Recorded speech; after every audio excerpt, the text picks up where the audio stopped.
Bonjour Sébastien Chenu, merci d'être avec nous ce matin sur LCI. Félicitations pour votre réélection dans la 19e circonscription du Nord. 57%, un peu plus, c'est ça? C'est ça. Donc vous faites partie des 89 députés qui vont siéger sur les bancs du RN, un groupe qui sera constitué, on va en parler, parce qu'il y a des enjeux importants, c'est un peu de la technique, mais c'est aussi stratégique. Mais d'abord, Marine Le Pen, à l'Élysée, faute d'avoir été élue, elle sera aujourd'hui invitée par le président qui consulte les chefs de parti dans le cadre évidemment de cette période post-législative. Qu'est-ce qu'elle va dire au président ?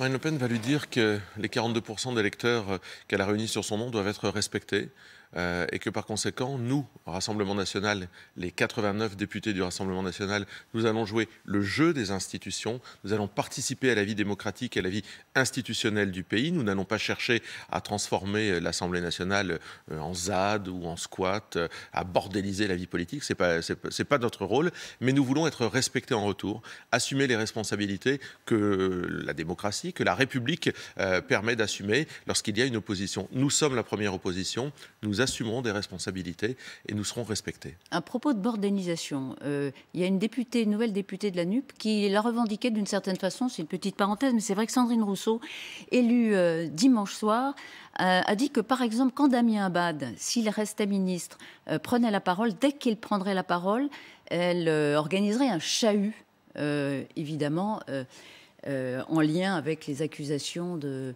violences sexuelles dont il fait l'objet, d'ailleurs pas en justice. Bon, voilà, ce type d'attitude, est-ce que manifestement, c'est pas votre conception de l'exercice parlementaire? Il faut que Mme Rousseau comprenne, elle n'arrive pas dans une ZAD, dans un squat, dans une assemblée générale des Verts, elle arrive à l'Assemblée nationale, elle arrive dans le temple de la démocratie de notre République, elle arrive là où ont siégé Clémenceau, Victor Hugo, donc elle ne va pas créer un chahut, elle va se faire rembarrer, elle va apprendre à respecter l'institution. Nous sommes des gens qui respectons l'institution, d'abord pour ceux qui y travaillent, d'abord pour ceux qui sont élus, et d'abord tout simplement parce qu'on respecte les Français que nous représentons. Donc M. Abad rendra des comptes devant la justice, mais lorsqu'on est à l'Assemblée nationale, on n'organise pas un chahut, on débat, on travaille la loi, on est des gens sérieux, on ne se comporte pas comme l'extrême gauche le fait, comme Mme Rousseau souhaite le faire, comme dans une assemblée générale étudiante ou comme dans une assemblée générale des Verts. Pourquoi vous avez bien vu, sous la dernière législature, les 17 députés de Jean-Luc Mélenchon, ils ont fait du bruit, ils ont parfois organisé des chahuts, et finalement, ils ont fait avancer des textes aussi, ils ont proposé des amendements, pendant qu'on disait beaucoup que les députés RN étaient assez absents, silencieux. Bon, nous étions 7 et nous n'avions pas de temps de parole. Là, nous sommes 89, nous allons nous faire entendre, mais pas par le chahut, par le travail, par la proposition, par l'opposition que nous allons avoir sur les textes présentés par le gouvernement, évidemment, mais nous respectons l'institution. C'est aussi ce qui nous différencie, au-delà des idées de l'extrême gauche, c'est que ce sont des gens qui ne respectent pas les institutions démocratiques de notre pays. On respecte l'institution, nous nous opposerons sans aucune concession à Emmanuel Macron. Emmanuel Macron n'est pas le président de l'Assemblée nationale, il est le président de la République. Et Marine Le Pen, elle va aller revendiquer des postes, par exemple, à l'Assemblée devant le président? Non, elle va lui dire que nous allons jouer le jeu des institutions, elle va lui dire que nous sommes une opposition responsable, elle va lui dire que nous représentons des millions de Français et qu'il doit gouverner autrement. C'est quoi le but? Qu'est-ce que vous attendez de cette on va dire, présentation de respectabilité de l'opposition RN? Mais d'abord que le débat se passe à l'Assemblée nationale et pas en dehors. Vous avez vu qu'Emmanuel Macron avait dans l'idée de créer des comités Théodule pour faire naître des débats, pour contourner l'Assemblée nationale, faire naître des débats en dehors des institutions. Marine Le Pen, de la Fondation, il faut qu'il y renonce définitivement. Qu'est-ce que c'est que ce bidule? On a des conseils économiques et sociaux, on a des assemblées élues, on n'a pas besoin d'une structure, d'un comité Théodule en dehors pour contourner l'Assemblée nationale. Marine Le Pen va lui dire que le débat, il faut qu'il se tienne dans l'enceinte démocratique. Et nous allons proposer des sujets de débat sur l'immigration, sur le pouvoir d'achat. Nous allons être en proposition pour protéger les Français. Vous ferez d'autant plus avancer les textes que vous aurez des prérogatives au Parlement. Donc déjà vous serez 10 fois plus que sous la dernière législature. Et puis, Marine Le Pen est allée, je crois, discrètement hier à l'Assemblée nationale se renseigner auprès des fonctionnaires de l'Assemblée pour savoir comment ça fonctionnait un groupe. Et puis, elle revendique la présidence de la Commission des Finances. Ça, c'est un sacré levier. Ça permet notamment de disposer de la levée du secret fiscal, ça n'est pas rien, une vice-présidence, c'est très important, et également une questure. Encore une fois, c'est un peu technique, mais c'est stratégique. Vous confirmez que les 3 postes, vous les convoitez? Oui, alors Marine Le Pen n'est pas allée discrètement. Elle a rencontré évidemment les plus hauts fonctionnaires de l'Assemblée nationale pour organiser la vie de notre groupe à l'Assemblée nationale. Mais oui, en République, il y a à la fois des règles et des traditions. La tradition veut que la questure, la présidence de la Commission des finances, soit confiée à un membre de l'opposition. Eh bien, nous sommes la première opposition. Nous revendiquons d'assumer ces responsabilités. Et puis les règles, c'est que les vice-présidences, au moins une d'entre elles, soient confiées également à des représentants de l'opposition, puisque nous sommes les plus nombreux. Nous souhaitons assumer. Vous n'êtes pas le premier opposant, c'est bien la NUP qui est numériquement supérieure à vos 89 députés. Je vois que vous êtes un peu taquine, Madame Martichoux, parce que vous savez très bien que la NUP hier soir a explosé en plusieurs groupes, en 4 groupes, et qu'aucun d'entre eux n'est numériquement supérieur au groupe Rassemblement National. Monsieur Mélenchon a voulu tordre le bras de ses alliés socialistes, communistes et verts en les étouffant au sein d'un groupe qu'il aurait dominé, que LFI aurait dominé. Eh bien, ses alliés ont dit non, mais nous, on reprend nos billes, on vit notre vie parce qu'on a des différences d'approche et chacun vit sa vie dans un groupe différent. Résultat, les élus d'extrême gauche de la France insoumise sont aujourd'hui 70, je crois, et ne sont pas la première force d'opposition. C'est enterré cette proposition parce que hier soir, Mathilde Panot a fait savoir que ça pourrait être une présidence tournante, précisément cette commission...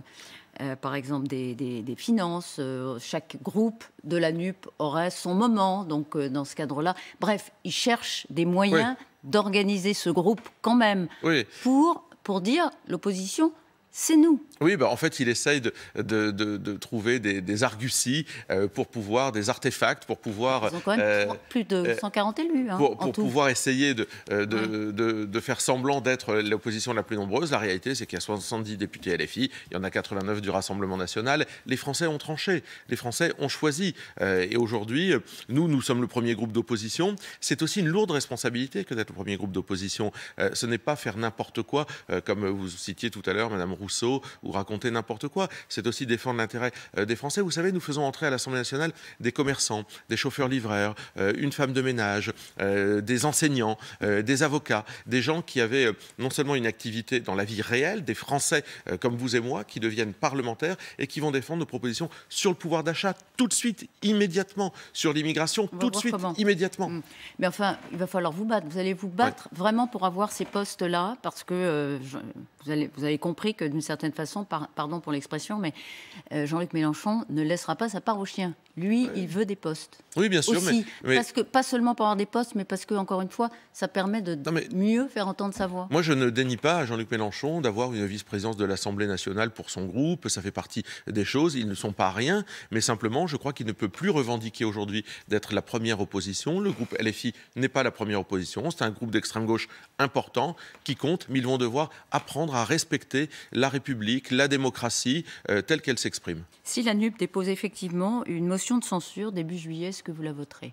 Écoutez, on regardera ce qu'il y a dedans, mais il n'y a pas de raison, a priori, qu'on vote ou qu'on ne vote pas. Nous ne sommes pas des gens sectaires, ni dans un sens, ni dans un autre. Mais, attendez, je ne comprends pas. C'est-à-dire qu'on va regarder une motion de censure, on va regarder sur quelle base, comment elle est rédigée, pourquoi. Mais a priori, nous ne sommes pas les alliés de LFI. Si on a envie d'en déposer une, on est assez grand pour en déposer une nous-mêmes. Donc on n'est pas là pour aider M. Mélenchon quand il aurait besoin des voix du Rassemblement national. Si on doit déposer, nous, une motion de censure, on le fera nous-mêmes. Il faut 289 voix, donc à un moment, il faut additionner les voix les unes aux autres.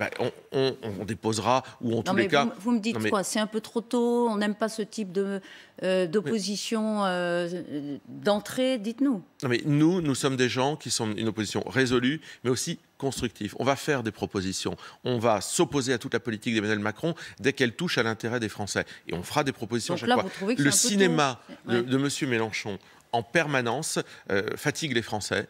Lui-même n'est plus à l'Assemblée nationale, lui-même ne s'est pas représenté. Donc, à un moment, il faut que M. Mélenchon apprenne que la vie continue sans lui. Donc, la vie continue sans lui. Nous sommes des gens responsables. indispensable et nous allons le démontrer. Donc c'est un peu du cinéma de le faire d'entrée, Bien à la sûr. première occasion. Bien sûr. Donc vous n'êtes pas pour, c'est ce que je comprends. Et il y aura un vote de confiance éventuellement après le discours de politique générale, on verra. Est-ce que Elisabeth Borne... Nous ne sommes pas prêts de voter la confiance non plus à ce genre de gouvernement. Oui, alors il n'y aura peut-être pas de vote. Il est assez fréquent, sous la Ve République, après un discours de politique générale, quand il y a une majorité fragile, il n'y a pas de vote. Ce sera pour vous un manquement? Mais vous savez, je crois que... Si le gouvernement n'organise pas de vote après le discours de politique générale? Oui, si le gouvernement commence à redouter les votes de l'Assemblée nationale, alors on est mal parti. Madame Borne me semble être très mal capée pour aujourd'hui mener l'action du gouvernement. Pourquoi? Parce qu'elle me semble être très faible dans sa capacité. Elle est très inaudible. On a l'impression, si vous voulez, depuis sa nomination, qu'elle est tombée dans un trou, qu'on ne l'a plus jamais entendue. Ses propos n'impriment pas. On ne la sent pas capable de tenir une majorité et encore moins de répondre aux oppositions. Donc, elle n'aura évidemment pas notre confiance. Mais si la première chose, c'est se défiler et ne pas demander un vote sur la confiance, je pense que c'est mal considérer non seulement le Parlement, mais c'est aussi déjà un mauvais signe envoyé à tous ces 577 nouveaux députés. Emmanuel Macron, pas de son, pas d'image pour l'instant. Hein. Il prend son temps, il a raison. Pas de précipitation dans la réaction après cette défaite? Disons que ça ne lui a pas beaucoup réussi dernièrement de prendre son temps. Quand il n'y avait pas de campagne législative, quand on ne l'entendait pas, visiblement ça a manqué et ça a affaibli son camp. Il va falloir un moment que le président de la République nous dise le cap qu'il veut donner au pays. Moi je crois qu'aujourd'hui il faut un changement de braquet radical. Emmanuel Macron doit retirer par exemple sa réforme des retraites. Il doit l'annoncer de façon à pouvoir permettre des travaux apaisés à l'Assemblée nationale. Oui, Marine Le Pen a dit cette réforme est enterrée comme si c'était un état de fait. On verra comment le gouvernement essaie de passer ses textes. Elle le redira tout à l'heure au président. Retirez votre texte. De toute façon, on organisera la bronca contre cette retraite à 65 ans. Il n'a pas les moyens de l'imposer. Mais, par exemple, on parlait de vote commun entre vous et la NUP. La retraite à 64 ans, vous êtes sur la même ligne que la NUP là-dessus. Vous voterez ensemble. Sur le fond, on a des différences d'appréciation. Mais vous savez, pendant 5 ans, nous étions 7 députés.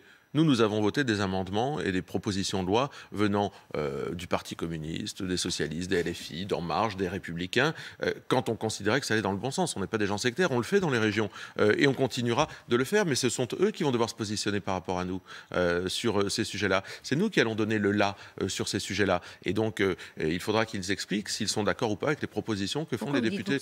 Parce que nous sommes le groupe le plus important. Oui, mais après, il y aura ce qu'on appelle un intergroupe à gauche et qui organisera des votes communs. Donc, quand ils arriveront avec leurs 150 députés, la seule chose qui vous serez minoritaire. Madame Artichoux, la seule chose qui compte, c'est l'intérêt supérieur du pays, l'intérêt des Français. Comment on rend aux Français leur argent et leur pays? À chaque fois qu'on pourra rendre aux Français leur argent et leur pays, les députés du Rassemblement national seront là. À chaque fois qu'Emmanuel Macron voudra affaiblir la France, affaiblir les Français, abîmer notre pays et notre mode de vie, on s'opposera. Pourquoi ce souci très appuyé, pourquoi pas, mais pour que je vous le demande à vous, de normalisation de votre travail parlementaire?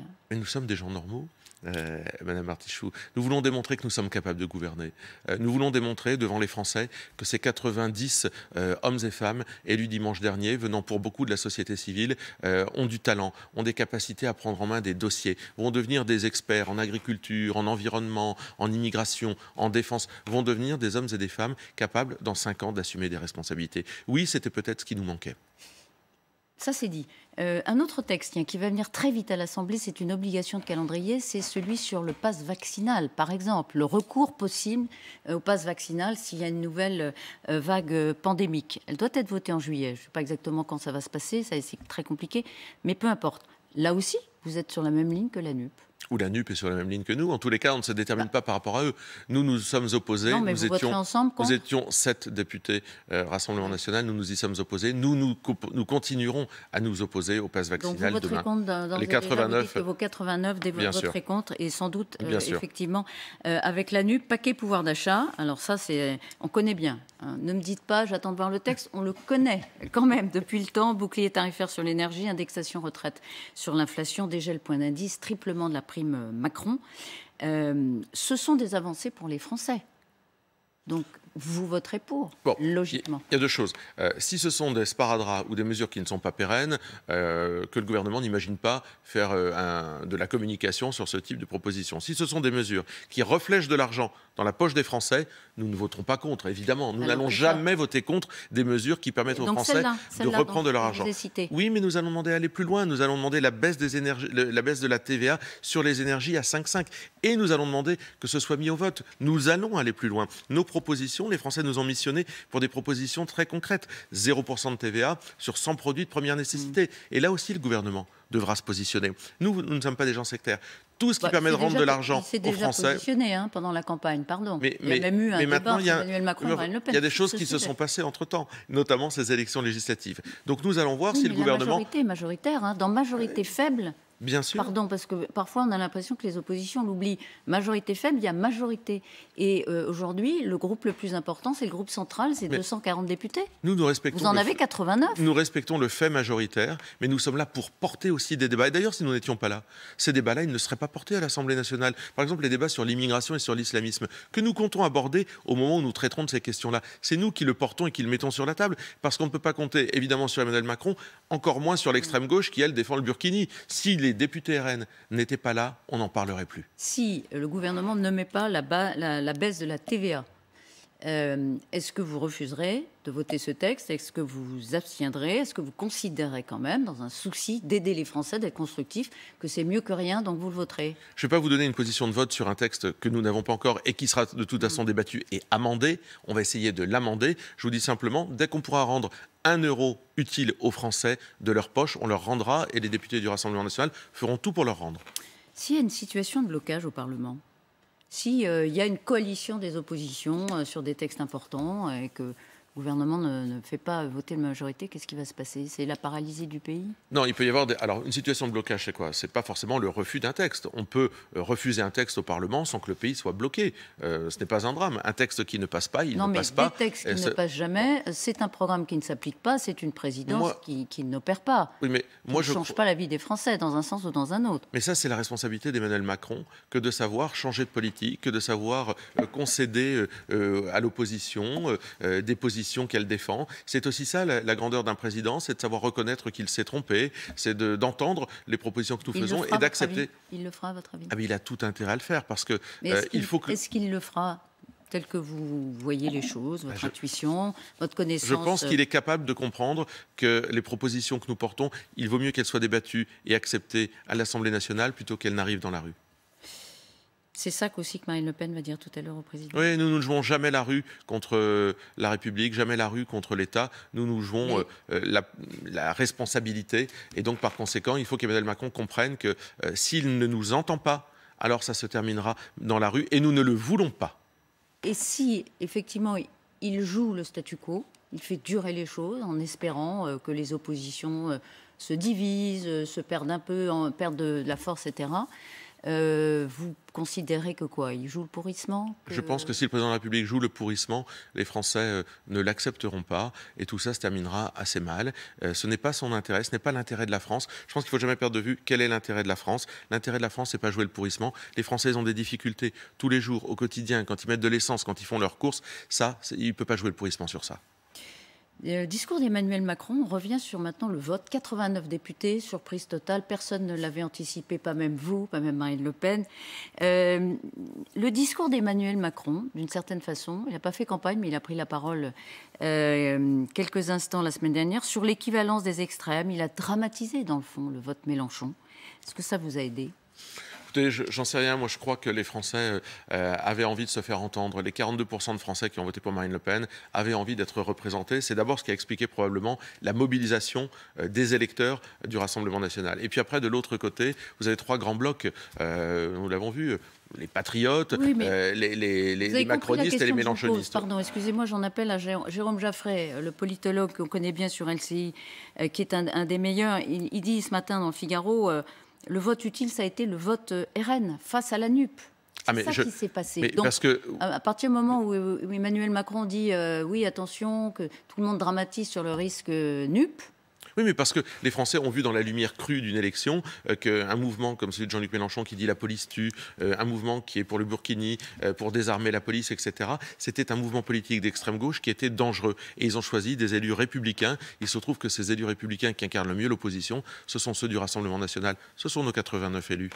On peut regarder le tweet, un des tweets d'Éric Zemmour hier soir, qui a caractérisé ce résultat, un peu dans le rôle d'ailleurs de commentateur politique qu'il a été pendant longtemps. Le score effroyablement haut de la NUP aurait pu être évité si la droite s'était unie, malgré la forte poussée du RN. La première force d'opposition est islamo-gauchiste. Avec une union, elle aurait été patriote. Vous voyez, il regarde les chiffres, il dit 140 députés nus, 89. Si on avait été élus, eh bien, on aurait été plus nombreux qu'eux. La politique, c'est l'école de l'humilité. Éric Zemmour a manqué son pari présidentiel, il a manqué son pari législatif avec ses candidats, il l'a manqué pour lui-même. Je crois que dans ces cas-là, on arrête de donner des leçons à la terre entière. Si on m'avait écouté, ça serait passé différemment. Je pense qu'Éric Zemmour s'est trompé depuis le début. Il s'est trompé depuis l'élection présidentielle. Il faut aujourd'hui qu'il tout simplement il le reconnaisse et il en tire acte. Ce n'est pas indécent que d'être battu à une élection, ce n'est pas infamant que d'être battu à une élection, il n'y a pas de problème, mais il faut rester humble dans ces cas-là. C'est quoi son avenir maintenant? Vous pensez que l'élection législative met un terme à son aventure politique? Oh bon, en tous les cas, on ne peut pas dire que ça ouvre une porte sur un avenir radieux. Je pense qu'Éric Zemmour continuera à être ce qu'il a été, parfois un lanceur d'alerte, parfois un commentateur. Mais pas un homme politique. On est assez loin d'un homme politique, oui. Dernière question. Vous avez 5 ans d'expérience. Vous allez accueillir donc beaucoup de néo-députés, des nouveaux députés. Vous allez les coacher pour éviter les fautes de quart, c'est ça, hein. Il faut éviter que les petits nouveaux fassent des gaffes. Ce serait, dans votre souci de respectabilité, ce serait embêtant. Juste une question sur vous. Parmi les postes qui vont être dévolus, j'imagine que ça vous intéresse, ce qui est tout à fait honorable, lequel? Vous savez, moi, je suis à la fois au service de mes idées, de mon groupe. Non, mais je ne vais pas vous faire de la langue de bois. Non, mais service, je sais. Aujourd'hui, je décide pas. D'avoir des hommes d'expérience. Non, mais aujourd'hui, je décide de rien. J'ai envie d'être acteur. J'ai envie d'être un acteur de cette opposition, d'assumer des responsabilités. Quand on nous confiera, quand on jouera le jeu et qu'on nous confiera des responsabilités, je souhaite pouvoir en assumer. Voilà. Est-ce que c'est une vice-présidence ou une question ou autre chose? En tout cas, ça vous intéresse. Je suis là pour travailler. Moi, je suis là pour travailler. Vous n'avez pas mis la cravate. Marine Le Pen n'a pas dit qu'il fallait mettre la cravate pour être députée? Je vais la mettre tout à l'heure quand je vais entrer à l'Assemblée. Je me suis permis ce petit écart en venant vous voir. J'espère que vous me pardonnerez. C'est vrai que nous ne sommes pas à l'Assemblée nationale. C'est une règle alors pour les députés RN, hommes? Nous, on aime bien respecter, vous l'avez compris, les institutions. C'est difficile d'être, je crois, là où ont siégé les plus grands hommes politiques français et d'être habillé en jogging ou en basket. C'est pas un endroit relax, l'Assemblée. C'est une institution de la République. Il faut la respecter. Donc, quel que soit le député, d'où qu'il vienne, même s'il n'a jamais mis une cravate de sa vie, bien, à l'Assemblée, il devra le faire. Non, mais on compte sur les uns et sur les autres. Mais on aime bien quand ça a de la tenue. Merci, Guillaume. Sébastien Chenu d'avoir été ce matin sur le plateau de LCI. Bonne journée à vous. Merci, madame.